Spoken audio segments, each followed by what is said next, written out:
പാലക്കാട് ജില്ലയിലെ ഇന്നത്തെ 2025 ഡിസംബർ 4 കാലാവസ്ഥാ വിവരങ്ങൾ. എല്ലാവർക്കും നമസ്കാരം. ഇന്നത്തെ പാലക്കാട് ജില്ലയിലെ പ്രധാനപ്പെട്ട കാലാവസ്ഥാ വിവരങ്ങളിലേക്ക് സ്വാഗതം. പാലക്കാട് ജില്ലയിൽ ഇന്ന് ഉച്ചയ്ക്ക് ശേഷം ഒറ്റപ്പെട്ട ഇടങ്ങളിൽ ഇടിമിന്നലോടുകൂടിയ മഴയ്ക്ക് സാധ്യതയുണ്ട്. ഇന്നത്തെ കാലാവസ്ഥാ പ്രവചനം: ഭാഗികമായി സൂര്യപ്രകാശം ലഭിക്കുകയും ഈർപ്പമുള്ള അന്തരീക്ഷമായിരിക്കുകയും ചെയ്യും. ഉച്ചയ്ക്ക് ശേഷം ഒറ്റപ്പെട്ട ഇടങ്ങളിൽ ഇടിമിന്നലോട് കൂടിയ മഴയ്ക്ക് സാധ്യതയുണ്ട്. ഇന്നത്തെ പരമാവധി താപനില 31 ഡിഗ്രി സെൽഷ്യസ് വരെയും കുറഞ്ഞ താപനില 23 ഡിഗ്രി സെൽഷ്യസ് വരെയും ആവാൻ സാധ്യതയുണ്ട്. അന്തരീക്ഷത്തിലെ ഈർപ്പത്തിന്റെ അളവ് ഉയർന്ന നിലയിൽ തുടരാൻ സാധ്യതയുണ്ട്. മണിക്കൂറിൽ 10 മുതൽ 15 കിലോമീറ്റർ വരെ വേഗതയിൽ കിഴക്ക് ദിശയിൽ നിന്ന് കാറ്റ് വീശാൻ സാധ്യതയുണ്ട്.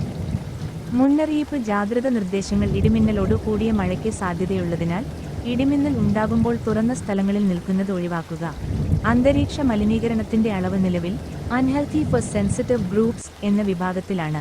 അതിനാൽ ആരോഗ്യ പ്രശ്നങ്ങളുള്ളവരും കുട്ടികളും ആവശ്യമെങ്കിൽ പുറത്തിറങ്ങുന്നത് നിയന്ത്രിക്കുക. കൂടുതൽ വിവരങ്ങൾക്കും അടുത്ത ദിവസങ്ങളിലെ കാലാവസ്ഥാ അപ്ഡേറ്റുകൾക്കുമായി ഞങ്ങളുടെ ചാനൽ തുടർന്നും ശ്രദ്ധിക്കുക. നന്ദി.